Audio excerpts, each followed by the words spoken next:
This is the Rebel Scum Podcast. Available in video on YouTube and audio wherever you listen to your podcasts. Every week, Brock and James talk the latest rumors, news, and theories from a galaxy far, far away. Support us on Patreon for exclusive offers and join the Star Wars discussion.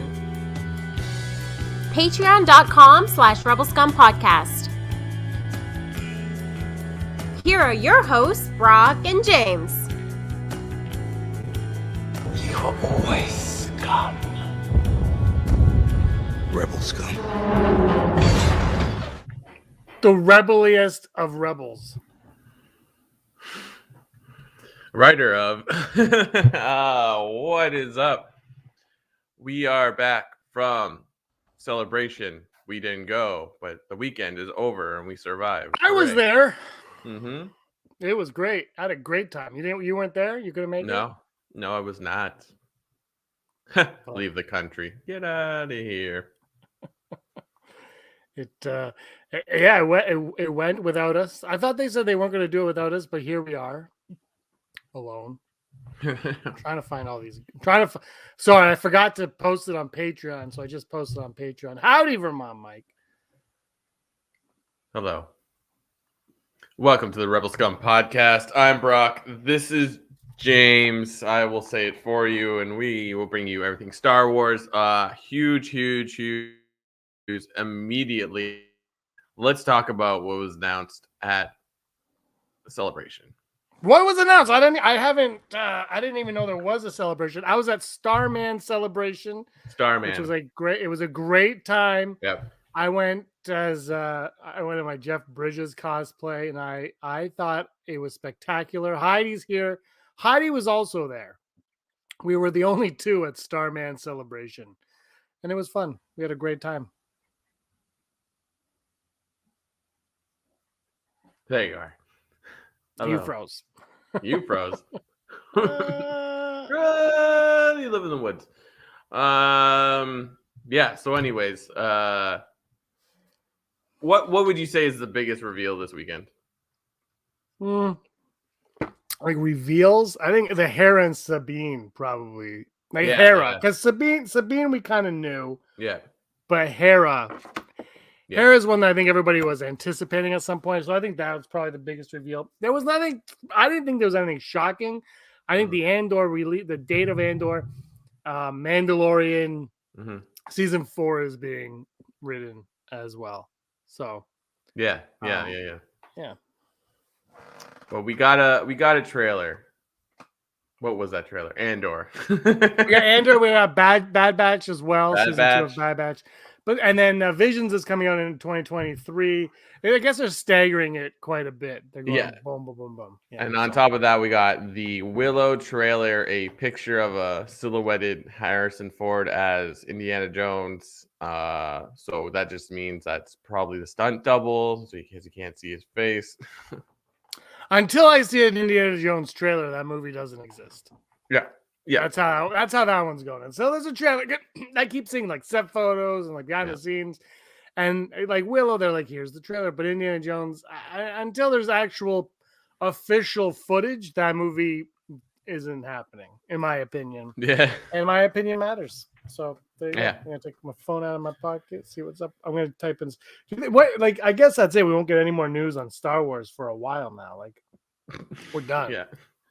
But they also announced that there is a series coming out called Skeleton Crew that will star or co-star, or he'll just be in it. Jude Law. Did they say what his character is going to be? Is he going to be the villain? No, my thought, Brock, was that it's John Watts, and he's just going to make his movie Cop Car in space, and Jude Law will be playing the part of Kevin Bacon. That's just how I saw it going. So because it's about kids and Goonies, for me, I feel like two kids find like an Imperial Star Cruiser and take it on a joyride, and then Jude Law plays the Imperial that has to chase them down. It's the exact same movie. Movie. So yeah, it's some good stuff. They announced the comic, I think just comic series for High Republic, and that's going to be 100 years prior to what we've read in Phase 1 of the New Republic or the High Republic. I'm all for it. I will check it out, but like it's like, why? You just established this whole thing and it left you on a cliffhanger. So like, let's keep going with this. But I'm sure it will make sense because they did a good job with the first part. Other big trailer. I'm gonna totally forget what I believe it's Jedi Survivor, the sequel to Fallen Order. Did not watch it. I forgot completely to watch that. Did you watch it? Yeah, it's let me try to get in the it's good, it's fine. It doesn't do any like it has what's that planet with the guys with the oval heads and Revenge of the Sith? Utapau. Oh yeah, it has an Utapowian on it. Yeah.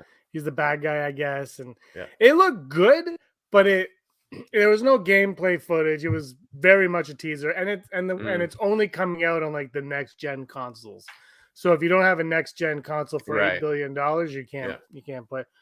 So that was disappointing. It was fine. I mean, it didn't. I like the first game, so I'm going to play this. Well, if I can get a next gen console, like I would have interest in playing the next game. Yeah. But the trailer was. I didn't like. Aaron loved the first game. I didn't even bother showing her the trailer. I just felt like, it was pointless. It was like, get excited, it's coming. But I could do that verbally and just say, hey, they made a second one. It's coming out. Yeah. Like there was nothing. I mean, the graphics look great. It looked really good. Like the graphics look good. I didn't really watch any of the panels. I just was like reading the announcements. Did you watch any of them? I heard like none of them streamed. They didn't stream any of them this year. Oh, I thought they did. Just like the Star Wars stage, I heard streamed. And people were complaining, and I'm fine. I don't care. They don't stream it. They don't stream it. I didn't pay the money to go. Why should I have the privilege of watching with somebody who paid thousands of dollars for like, I'm fine with that. Whatever. It is what it is. Not life is not fair. We have to accept that. And I'm not going to England next year, but people in England are going to go watch those panels. And if I can't, I can't. Whatever. Yeah, so it seemed like it was a pretty exciting time. I guess like when they watched Obi-Wan, it was a pretty like everyone was losing their minds. But like when we went 6 years ago, like just people in a group like that are just hyped. Like they're there to just be like, I love Star Wars. So like, and you could show them anything and be like, wow, like, look at all this cool deviant art I found on the internet for Star Wars. I'm like, oh. It's absolutely true. Like they're not critics, and they shouldn't be. Like you should be there to be excited about it and whatnot. So I understand, but they dropped Kenobi 3 hours early. Also, yeah. Like it came out at midnight. Did you stay up to midnight to watch it? Oh God, no! I'm an adult. I watched it the next morning. I only watched the first episode in the beginning, anyways. But yeah. I considered staying up. It was like 11 something when I found out, and I was like, oh, maybe I'll do it. And then by like 11:30, I said, nope, no, I'm good. And I went to sleep. I just fell right asleep. I didn't even care. Yeah, I don't know. So I mean, it's cool. It's neat that they all coincided like that. That was awesome. I love how I saw an article. It's like in a surprise appearance, Hayden Christensen and Ewan McGregor are on the celebration stage. I'm like, of course they're there. You talking? The show just came out like. The day prior, there was everything on YouTube was like Hayden Christensen and Ewan McGregor. Like they're doing whatever. We're gonna talk about Obi-Wan. I honestly, like you were saying, you wish you didn't know Natalie Portman was in Thor. Yeah. I'm like, I wish I didn't know Hayden Christensen was in Obi-Wan. Yeah. I'm like, because like that ending, I'm like everyone's like, oh my God, I blew my mind. And I'm like, yeah, it was great, but it's coming because he's in. If you don't know he's in the series, that moment is way more powerful. Like it just, not that, I mean, it didn't necessarily take away from it. Yeah. But it was like, yeah, but I know he's in it. So what's like, I get it. Yeah. Like, Reham and I watched it. And she watched the first episode. She hasn't watched the second one. So I think she's aware that Hayden Christensen's going to be, I'm sure I told her at some point. But I'm hoping she has forgotten and want to see her reaction on that because it's like, I don't know. Yeah, like the second episode was good. Like both episodes were really, really good. But like, yeah, you're right. Like that reveal would have been like, oh. But anyways, should we just go into Obi-Wan? Like, okay. Straight up, like, what's your first reactions when you were watching? So I've seen them both twice now. I watched them once alone, and then I watched them with Aaron. Aaron's reaction for the Vader. Oh, by the way, spoilers for Obi-Wan. We should get that out of the way. I think that's in the title. But my okay. When Vader was revealed, she goes, "I don't remember that." I was like, "What?" I don't know. I didn't know what she was referring to. I still don't know, but she was confused why Vader was in a Bacta tank, I think. But anyway, so I saw them both twice. I really like them quite a bit. I will say, and this is when we lose all of our people watching. I wasn't crazy about any of the Inquisitors. The portrayal of the Inquisitors, just the way they were bickering with one another, and like the way the Grand Inquisitor was like, "Let me do." I was like, "Oh God!" Like it's like, "Oh, these typical mundane villains." Not like for me, Inquisitors were always cool. Like especially Rebels, they're always cooler. They're a little bit more stoic. They knew what they were doing. The problem with them is they can never really accomplish anything because it's Vader, right? So like they can never be better than Vader. But I just had higher hopes for them, and the way that they were coming across, it was just all the bickering and like, "Oh, why are you doing this?" That part was kind of losing me. I thought the performances were fine. Like Grand Inquisitor was great with his monologue, but then it's like, I don't know. I was just a little frustrated that they just went in the quintessential henchman approach to the Inquisitors rather than like stoic ninja guys that are cool.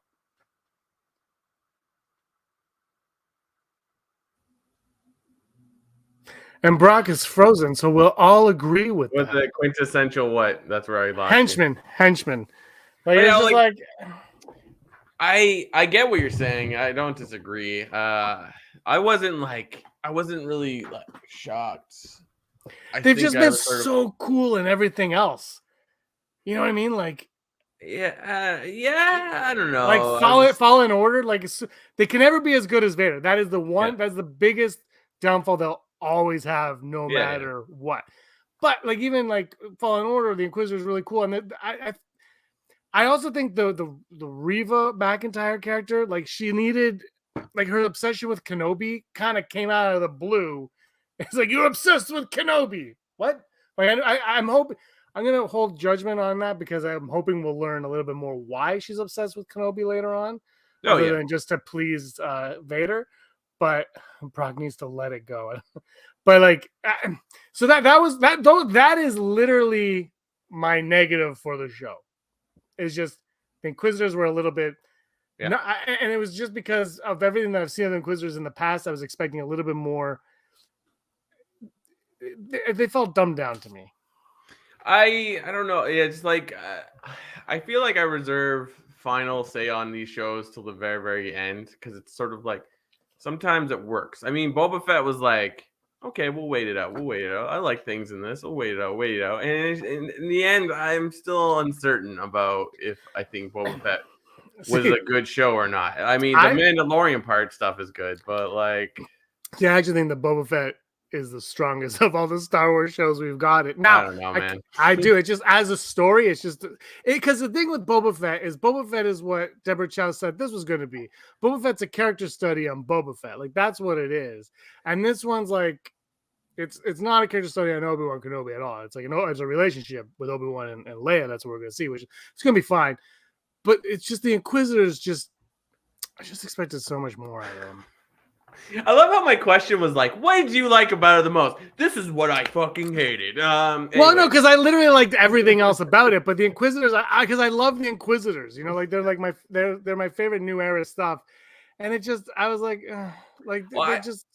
clearly like Reva is very associated with Vader in some way. I mean, the fact that she gets a name, that's got to say something. That's interesting.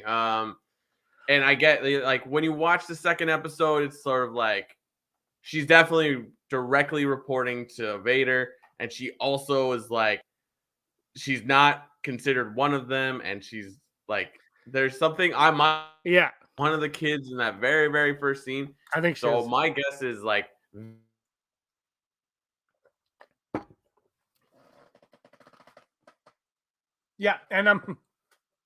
and that's why I'm gonna just like hold on the judgment about what I feel about Reva and her plan, but the argument stuff there just felt too typical. You stop. So the argument stuff annoyed me a little bit too much in that. But I'm going to hold judgment on her relationship and her mission for Obi-Wan, because I liked it. It just kind of came out of left field. Like, well, it's an Obi-Wan show, she should be obsessed with Obi-Wan, and I love that she's hunting Obi-Wan. I love that aspect of it. You're back. I love that aspect that she's hunting Obi-Wan. And so like that, I'm gonna let that grow. Let's see how that goes. Yeah. But Let me finish my thought. Yeah. I mean, there's got to be more to it. Like, I think Vader has some deal with her that no one else has, or like perhaps like they have her family or something like that. Because this isn't like she doesn't have a vendetta against Obi-Wan. Like, she doesn't care who he is, what he represents. So it's like, we'll see. We got 4 more episodes. I'm hoping it goes deeper, like, because she's obviously one of those kids at the beginning. And how did Obi-Wan affect those kids at the beginning? Obi-Wan and Anakin specifically affect those kids at the beginning. Like, what are they going to twist? And I'm all James is just being a true Star Wars fan by hating it. Says I actually liked everything. Well, I shouldn't say everything. I love pretty much everything else about it. Like, I loved the first episode. I texted our friend Sheldon, who, by the way, FaceTimed me from the Mandalorian exhibit at Celebration, and that was, wow, that exhibit looked amazing. But I think the first episode could have been some of the, like, probably the best directing we've gotten in Star Wars ever. I thought she was dialed in, like Chow was dialed in for the whole thing. There's a couple like weaknesses, I suppose, in that episode, but like everything with Obi-Wan and Tatooine. And maybe this is why I like Boba Fett so much, is I'm like, this is just what I want to watch. I just want to watch these people doing little day-to-day things on Tatooine. That's like, I love when you're watching the character be the character. And that first episode when we had Obi-Wan just cutting the meat, I'm like, I would watch 6 episodes of just that. But yeah, it's just like, it's good. I really liked it because I texted you. I'm like, this show is not wasting any time. It's like, look, he's on Tatooine. He's upset because everything he believed in is gone now. But we have 6 episodes and we have an idea, and we're like, bang, bang, bang. So like, I'd argue that's probably why the villains aren't completely fleshed out, because they aren't the real villain. Vader is the villain. So yeah, like going back to what we were talking about, is like, if we didn't know Vader was immediately going to be in this show, I think it would have been infinitely better. But what do I know? Maybe they're holding out on some like huge thing. But let's just get to like the good stuff. Like, we were like, what if the story is about Leia? And we're like, and it happened. I was just like, oh. We're on Alderaan, and it's like she knew. It's like, or whoever wrote it. Oh, did Deborah Chow write all these scripts? No. It had a few. There was a lot of writers on the first one. I know that they had rewrites because I think it was originally supposed to be Luke and Obi-Wan, and they felt it was too similar to Mandalorian. But I also have to say, I think it makes sense. Here's the thing. One concern I have with it is Reva McEntire and Uncle Owen. I'm concerned we're going back to them, and I'm concerned that Luke is going to be exposed too much to the Inquisitors and whatnot, and I don't think he can be. Whereas Leia, I think, can be exposed to everything. Like, and that's what I think is smart about making it Leia, is that she also has to have a relationship with Ben, Obi-Wan, because of A New Hope. But also she names her kid Ben for no reason. Like, there was no reason for her to name her kid Ben other than J.J. Abrams only knows the original trilogy. So this show does what we've been saying about like the Mandalorian and Boba Fett shows, is it could bridge everything together even in a subtle way. Yeah, absolutely. I was just like, oh, that's just perfect. And it was like, I love the first scene where it's like, it's supposed to be her getting dressed up for this thing, but it's a wholly other thing. And it's like her mother immediately knows. She's like, she's there, here, and here. But like, I was just like, that felt that little moment's like, it was like, okay, you're gonna figure out who we're gonna do, but we're gonna mess with you for 2 seconds, and it's like, It was perfect. And we finally get to see Alderaan in like live action, like, or just ever. Like, it's just great. It's everything. And on my second viewing, I was like, all right, this is all probably shot in the volume. Like, it's just like, it looks so real. I mean, maybe like even the Force stuff is probably outside. Like, it's great. I loved it. Who wins for the cutest character in this series? These 2 episodes? Is it Lola? Is it Tika the Jawa? There was someone else. I was thinking there was like some cutesy thing. I'm like, here's the Babu Frick of this episode. Babu Frick appearing in season 3 of The Mandalorian. Boom. That was a reveal. I think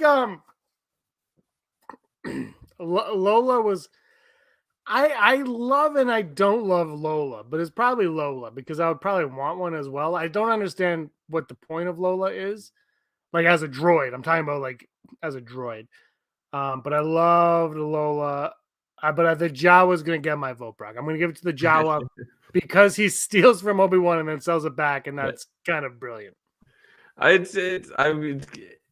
would like to see Tika again, but then again,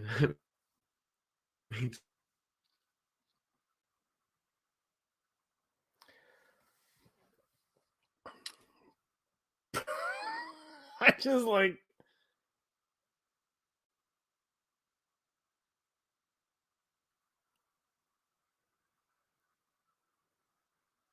Oh, I'm alone now. Okay, well, we'll take it alone. Lola can cut ropes. Duh, that's a good point. I love Lola. Lola's a great job. It's for sale right now. I love the idea of Lola. I don't understand the purpose of her within the lore of Star Wars, like, the protocol droids and astromech and whatnot.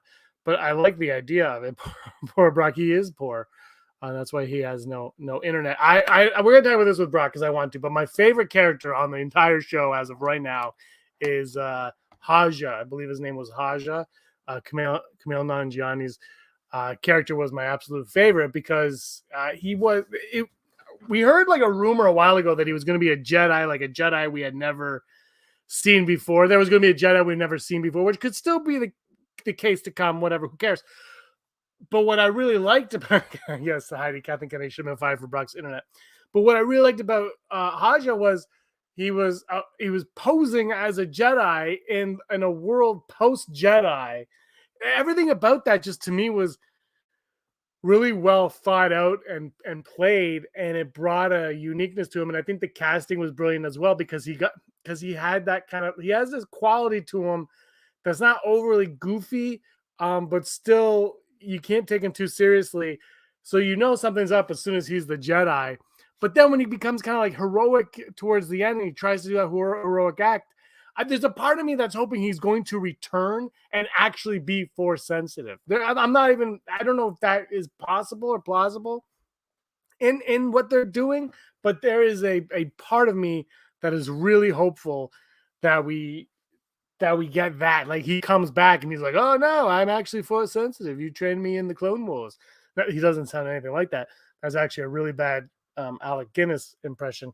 But look, I know I went on a rant a little bit about the Inquisitors that kind of disappointed me. Whatever. That aside, I really, really enjoyed the 2. I mean, I watched them twice, and if you've been listening to this podcast for the 5 years we've been on, I don't watch most things more than once. I'm not really interested in that as I bring Brock right back into the stream. I was talking about Kumail Nanjiani being my new favorite character. But I was also saying there's a part of me that hopes he returns later in the season and he is Force sensitive. You know what? I'm done with Force sensitive. Like, it's just like... No, like I mean like an actual Jedi is what I mean. But like he was trained as a child and then he left and he kind of doesn't really know how to use the Force, but he kind of does. Yeah, maybe. He sticks with magnets. Because I thought that the idea of someone posing as a Jedi post Order 66 to make money to help good people, like there's everything about that. Because he's also sleazy. Everything about that I really enjoy. Yeah. I was just like, oh, are we just getting all this like this cast that we've talked about that like for one episode? So I was glad to see sort of like he had a change of heart sort of thing, and I'm hoping we see him again because we haven't left. What was that planet? Dio? Yeah. Because like Ben Safdie just like immediately done. But I was like, oh, cool, there he is. And I'm like, rewatching that scene, I'm like, yeah, how didn't I figure out he was the Jedi right off the bat in that scene? Because you see him and I know what he looks like. But like when I first watch it, you're like, it's the guy sitting at the bar and it's Obi-Wan. It's like none of those things. There was a lot of times where like the Deborah Chow's like, look over here now, look over here. I'm like, so that was good. No, I think that first episode was some of the best directing we've gotten in Star Wars. Like she was dialed in, like everything was just like perfectly executed. I felt and it just flowed. And you know, I love the Book of Boba Fett, and I love the Mandalorian stuff, but there was something about that episode that just flowed so well. The second episode, I didn't feel like I had that flow, but the first episode, it was also the first episode more than the second. This is, I think, the difference was it was more theatrical. A lot of it was shot more theatrically than the second. Like, it didn't feel like a TV show. It felt like we were watching the Obi-Wan Kenobi movie for that first episode. And it was like the scale was big. Every shot of Tatooine was like wide. You're like, look at it all. And then I was like, I'm sick of Tatooine. We need to leave. So it just the whole scene. But so I love that. What else? So let's talk about Joel Edgerton, Owen Lars making his comeback to Star Wars. What did you make of his couple of scenes? I think they were good. I was like, has he always been that skinny looking? I don't know.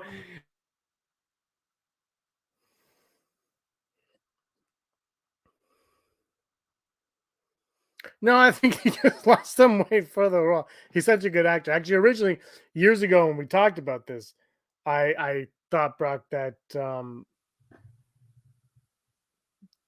making sure. Are you there? Are you back? Yeah.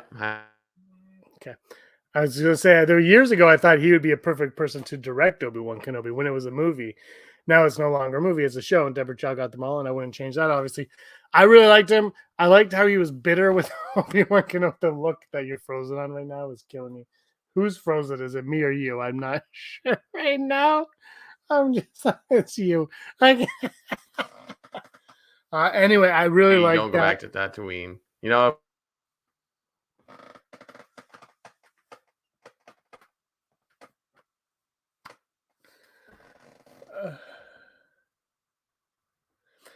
it would be neat if all the Inquisitors we know come from that very youngling group and were taken by Grand Inquisitor when they were fleeing, since he was a temple guard. That's actually a neat idea. I don't know how much they're going to dive into the Inquisitor backstory, to be honest. I mean, we're going to get more of the third sister's backstory, of Reva's backstory, because of that. Hi, Brock. Hi. Heidi has a message for you. Oh, yeah. It just says Brock. She's just saying Brock. Like, your audio doesn't kick out immediately, so I continue to hear most of what you're saying. So yeah, I have it playing beside me so I can see who's frozen, if it's me or you. And I just see your face. I look over and you're frozen. I'm like, oh, there he is. Let's go to Vermont Mike's question here. Well, his thought here. It would be neat if all the Inquisitors we know come from that very youngling group that were taken by the Grand Inquisitor when they were fleeing, since he was a temple guard. As you know, the Grand Inquisitor was a temple guard. What do you think about that, Brock? I can get behind that. Like, that would be interesting, because I do want to go deeper into like how exactly were these Inquisitors like put into place. You know, we've gotten a general idea, but I don't think they've told that story. We know that like Grand Inquisitor was a temple guard, but like, at what point does he make the flip to the dark side? Does Palpatine do that ahead of time? I don't know. So like, that I would love if it was that was the case. It's like, here we have youngling. Here's our Jedi babies, and I'm nanny. And why does he make that change too? Yeah. So here's the thing. Here's the big thing. Episode 2, Reva puts a lightsaber right through his chest, and I'm like, he's not dead in Rebels, so I know nobody really can die in Star Wars. You can put a robot. I mean, we thought, what's Ming-Na's character in Mandalorian? Fennec Shand. Like, we thought she was dead, and they're like, it's okay, we'll just bring it to the robot shop. This is my okay. So here's a few ideas for you. One, multiple Grand Inquisitors. Okay, they all look this, but there's multiple of them because I think the Jedi Temple Guards might have all looked similar. So yeah, multiple Grand Inquisitors. The other one, and Rob Darth Ward, he's thinking maybe multiple. But Jason Isaac actually comes in as a Grand Inquisitor as well nice. from Rebels, which would be cool. Or they just Fennec Shand him back together. Yeah. No, actually, that's exactly what I was thinking too. I'm like, there's no backstory outside of like he was a temple guard, but we never really see his face. I don't think. Two stomachs, yeah, I can work on that. Like that works. Yeah, I kind of hope he's dead, and like there's another one that comes up, or maybe they're all clones of somebody, of whatever it is. But because there is a shot in one of the trailers where it has all the Inquisitors around a table, and I believe he's there. Yeah. And they would have scrubbed him out. I don't know, whatever. But yeah, it threw me off at first when he died, and I was like, no one can be stayed dead in Star Wars. Yeah, absolutely. It is, and also there's a rule from the '80s, Brock, '80s movies where '80s villains, and even into the '90s, the villains always had to kill one of their own. If you name a movie with a villain, the villain always kills one of their own. This is even true for Jack Nicholson's Joker. The villain always has to kill one of his goons. And so they kind of spun it with Reva McEntire. Yeah. And they had her do it. But villains always got to kill somebody. I think her character has a lot of potential to be awesome. But I think she's going to die at the end of the series, though. Mm-hmm. I'm curious because it's sort of I think she's going to die, too. But it's like... because it's easy, but it's just like we've already set up a whole bunch of Inquisitors with the sisters and the brothers and all that. It's like just choose one and just put them in place. Like I guess, and there's ones that we see in comics that haven't been used in live action or in the video games yet. So it's like you could have chose anyone, but we'll see. Like we still have this the actress that we thought was going to be flashbacks for Satine, right? And now she's an Imperial, like she's actually playing an Imperial officer. Like there's still Vader. We don't know what O'Shea Jackson is. It's weird when you Google Obi-Wan, they show us the pictures of who's in the cast, and Ice Cube comes up, and I'm like, he's not in this movie. O'Shea Jackson's in this movie, but O'Shea Jackson's there as well. So I'm like, is maybe Ice Cube in a scene or something, or is it just like Google being Google? Where it's I think it's Google being Google. Also O'Shea Jackson. I'm like, I think that the Vader one for sure. Like, I think she will attempt to do what she needs to do, or do what, even if it's just deliver Obi-Wan to Vader, and then she'll be like, "You're done. Goodbye. Erase." So, it's shaping up really, really well. I'm really excited, and it's like we get a new episode in 2 days, so it's like Wednesday, yeah. So Fast and Furious, like I don't know if I'm happy that we got 2 episodes because it's like, why does it have to be all one go? It's like if you're gonna do that in the space of 7 days, you have half the series. Just release the whole thing. I don't know. See, I'm not a binger, but I watched those 2 episodes. But and as much as I love Boba Fett, I think it would have helped Boba Fett if they released the first 3 episodes on the same day.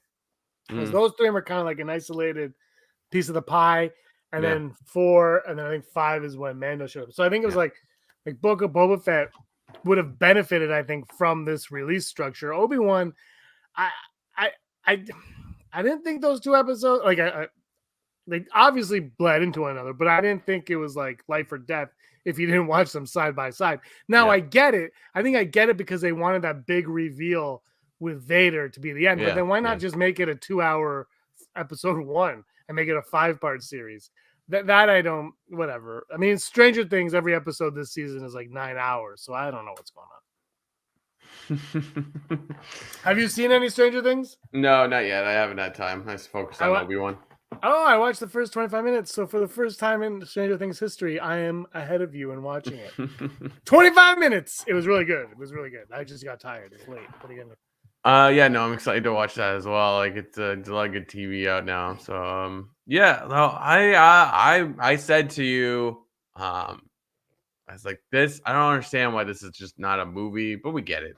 Solo didn't do well. This is like in the same vein of Solo, but it's just like, you know what? And like Disney Plus is sort of killing it right now, where it's like, it's easier to release stuff there. And like, Moon Knight, one's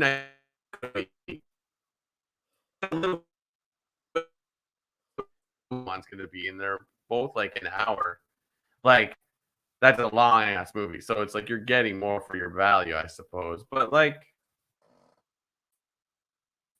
I would argue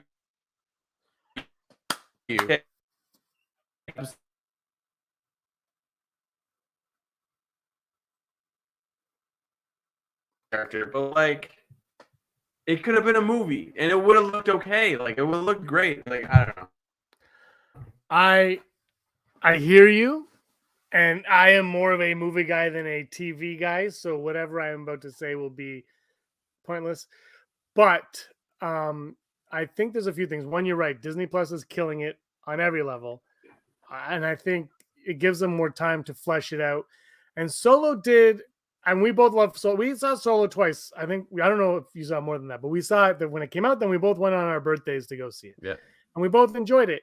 And I love Solo, and I will fight. But we mentioned this, I think it was last week, where every time we do the ranking Star Wars show, Solo, like as much as everybody hates The Last Jedi, a lot of people love The Last Jedi. So that's one or bottom.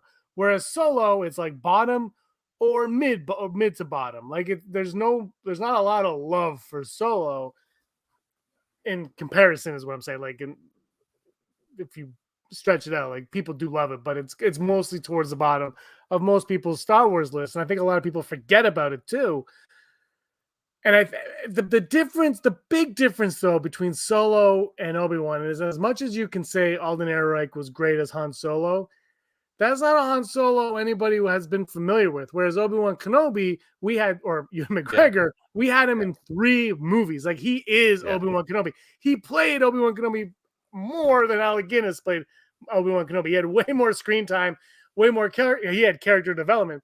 So it's very different, but at the same time, this isn't George Lucas anymore. This is a business. I think if George Lucas made Solo, it would have made, they wouldn't have changed directors out, because he probably would have done it, or he would have got Ron Howard from the start. But it would have made what it made, and he would have been like, if he wanted to make Obi-Wan, he would have done an Obi-Wan movie. That's just how it is. But it's a business now, and Solo didn't do well, and they saw, and I believe Solo would have played better on Disney Plus. I've said that forever, and so I think it's a smart move to have it there. But as me, Brock, I'm with you, and I wish it was just a movie as well, because I would love to go to the theater to watch it. You know what? I think what bothers me the most is, like, this is arguably movie quality. Yes. You're not making a movie. It's just like, make a movie. Make both. Like shoot Obi-Wan on the volume on Monday, and then shoot, Lobot the movie on Tuesday. I know it's not that easy, but you know what I mean? Like, it's just like you've created a way to make shooting this infinitely better. And I think movies have a little bit more refined look to them, like just like film-wise, or quality. But like, who cares? Like, really, like. Well, movies do, because movies cost more. Even though those are very expensive shows, they still, each episode doesn't cost as much as a motion picture, so they're never going to have that same look to them as we go. Let's see. Vermont Mike here says, I like that when the Jedi goes through extreme loss, even they are vulnerable to depression and hopelessness. Yeah, that's good. That's the thing. Like, I think Deborah Chow said this was a character study like Logan or Joker, and I still think Book of Boba Fett is more along in line with those, and this might be more Logan, but it has more elements. It has elements of what she's saying there, and I like that first episode specifically, where you get to see Obi-Wan and the trauma, and then when he learns that Anakin is alive, you get that as well, which makes it a lot of fun. And look, the Anakin looks so good, man. Vader looks so good in the tank. I can't wait to see more. I can't wait to see what they're going to do with him in the show. I have no idea what direction they're going, where they're aiming for him to be.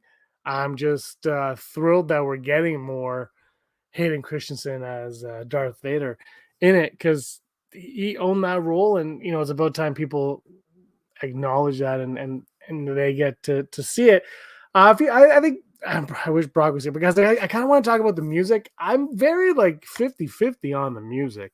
I think the one thing the Mandalorian, and I guess because the Mandalorian Book of Boba Fett, but one thing that they did so well was they separated themselves from Star Wars in a very unique way.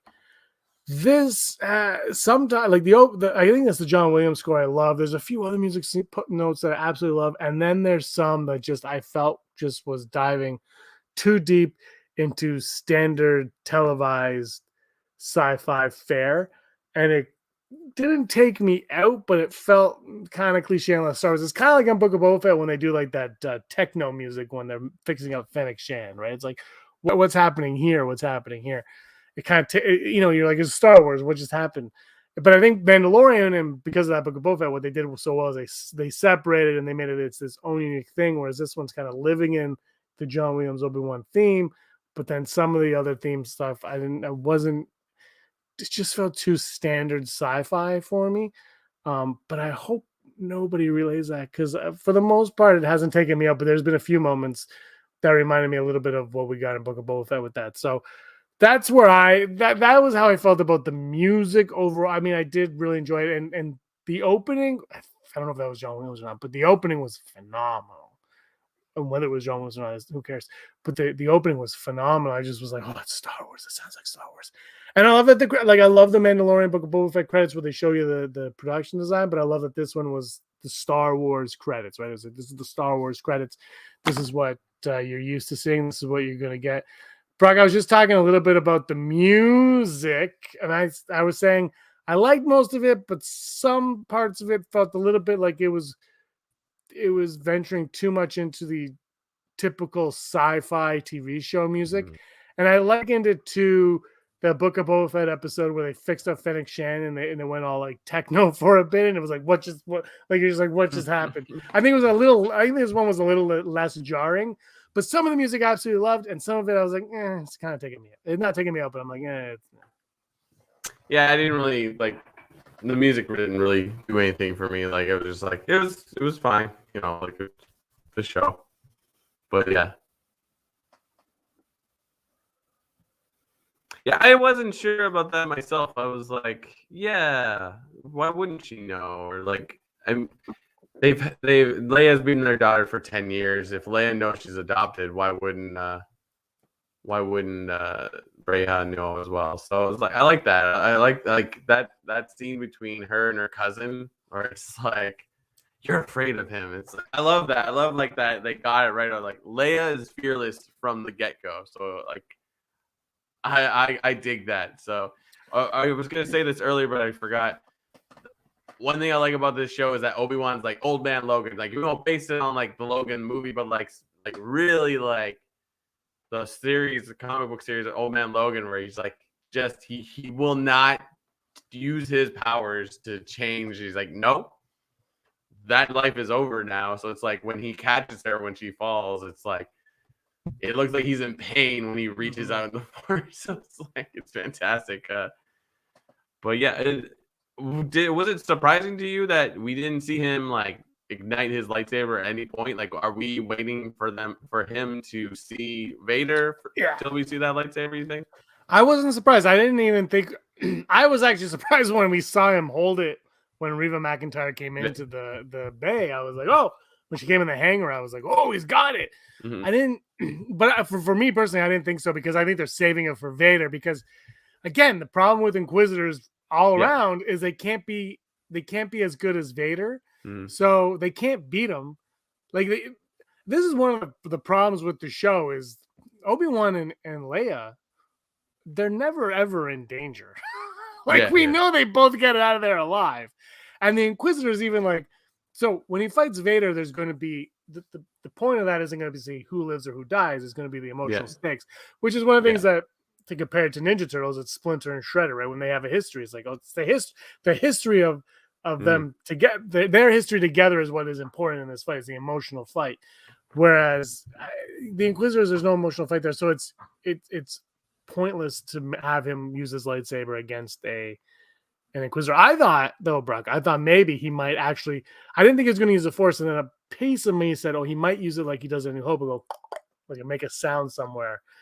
But if he did that, she would clue into him using the Force. Yeah, I don't know I can't think of anything else to say about the episode that like is. I mean, Lee's in it. That's pretty crazy. The cousin, I'm assuming Heidi's what she meant there. What?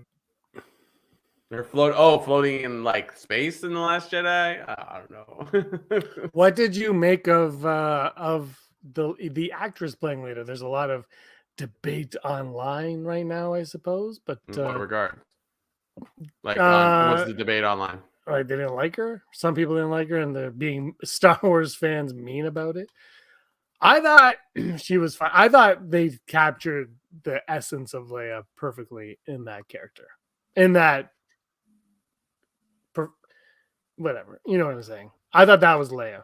It's like that first episode where she's interacting with her parents is like maybe this isn't as like profound, but it's just like, yeah, now we understand why Leia is how she works with her mother and her father. Like she can spot all the starships because her father does that, and like, you know, they're like, oh, they're probably scouting for pirates. Like, that's what I said. It's like it's like almost the reverse of like what Luke. I mean, we don't know a ton about Luke and Owen and Beru's like relationship, but it always seems like Luke is sort of just in the middle of nowhere, not getting anything, but like Leia gets to live in a castle, if you want to call it that, and then have these parents that are like so active in her life and like supportive. So it's like, it's really great. Like you see how Bray had like dresses, and you're like, oh, that's why she dresses the way she does in the original trilogy.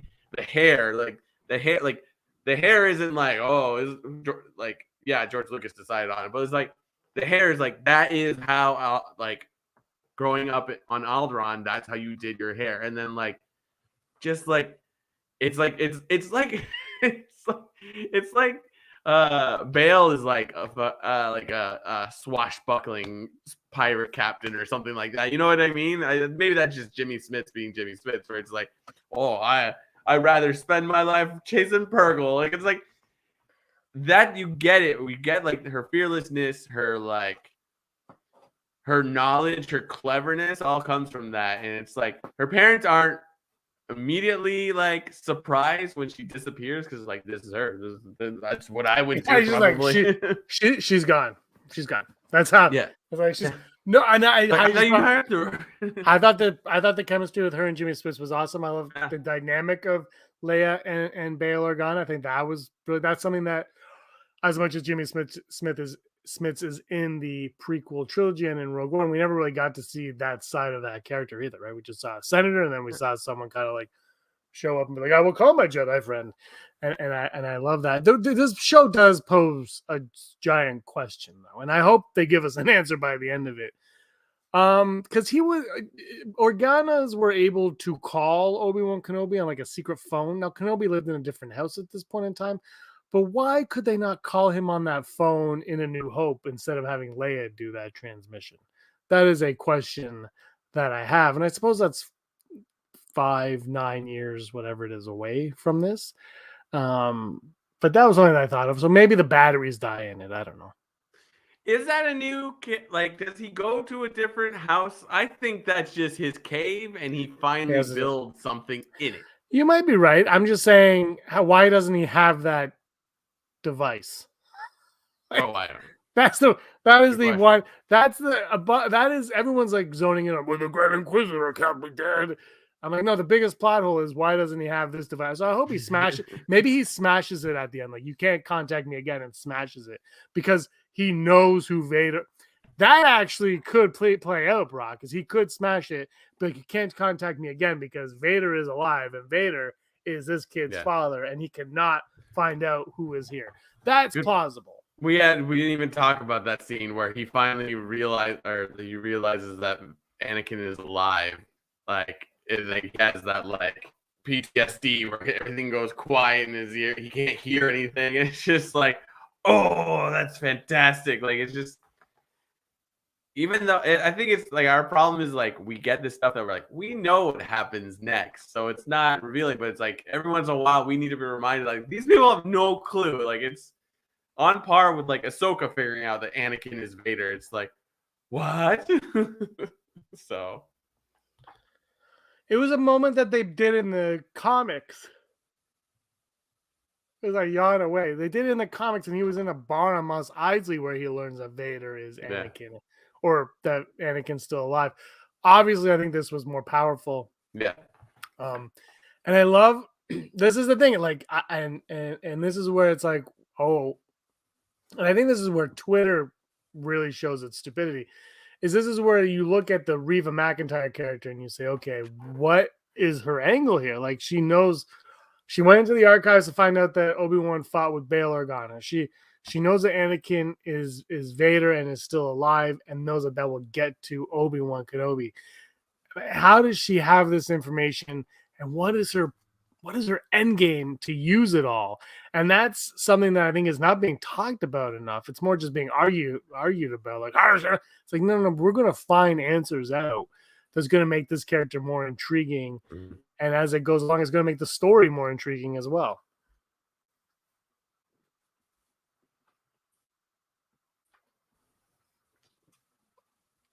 Do you want to go to Never Tell Me the Odds? Let's do it. Never Tell Me the Odds. Brought to you. The probability of successfully navigating an asteroid field is approximately 3,720 to 1. Never tell me the odds.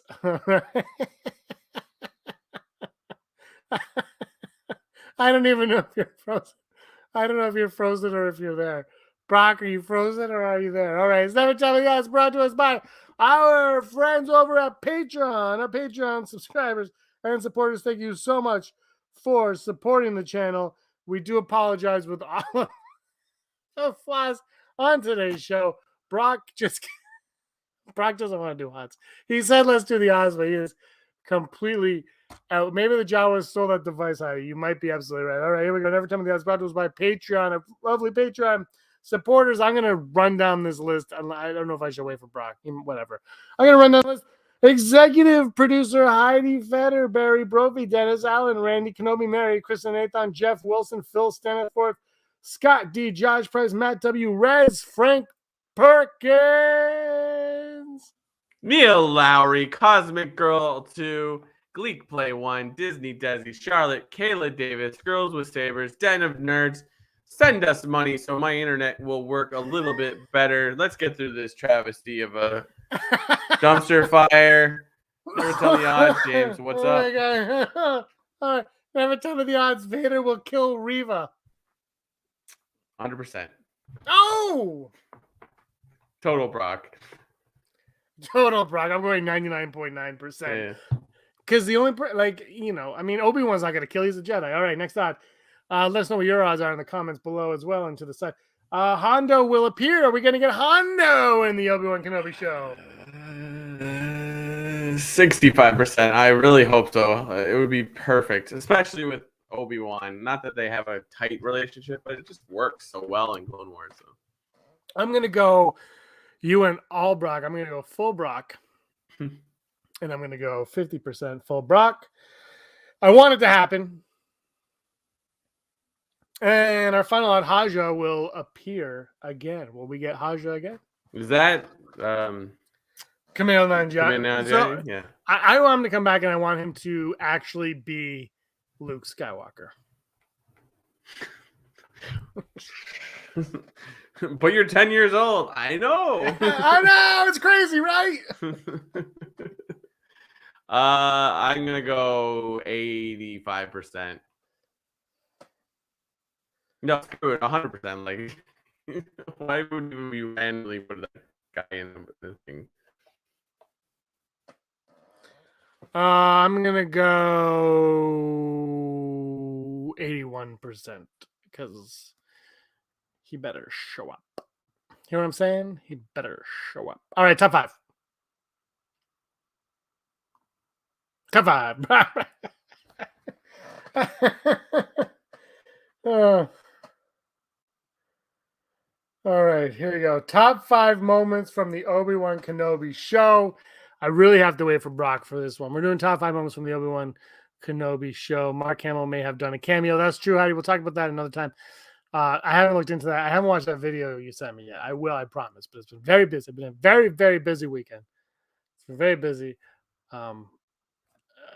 Praetorian Guards. Awesome. Brock's gone. Brock is out of here. Look,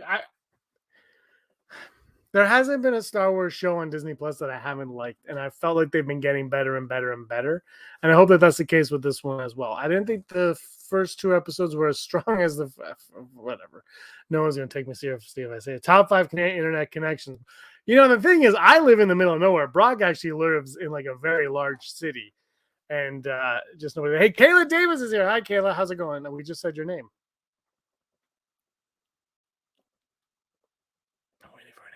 Brock is MIA.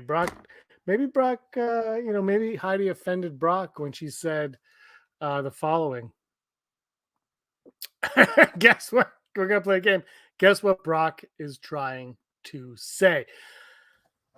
I don't know where the show's going, but I have concerns that the third sister, Riva, is going to... can we talk about, like, she was just a very, like, normal-looking person, whereas the Grand Inquisitor looks weird. The fifth brother looks weird. And the third sister, that other one, looks weird. She's the only normal one. And Brock kind of brought that point up earlier. And that's intriguing also. Because part of me is like, why didn't they make the third sister like the main Inquisitor? She looks awesome. So there's something going on here. And it might be beyond Kenobi, right? It might be beyond the Inquisitors. I don't think we do know, Mike, Vermont, VM, why they're called brothers and sisters. That might just be what they call them because you are my brother and I am your sister or something like that. I don't know. I'm really curious why she looks normal, why she's obsessed with Kenobi. It's got to be more than just Vader and Anakin getting to them. Now welcoming to the show, Brock. Yeah. Where are we? Brock, we're here 90.5 FM talking Obi-Wan Kenobi. We're doing top 5 moments from the Obi-Wan Kenobi show. Okay, Brock. You Brock. My number 5. I can't even get through a show. Brock. Hi. Number 5. Leia with Bail. Leia with Bail is my number 5. I love their chemistry. I love their dynamic. My number 5 is gonna be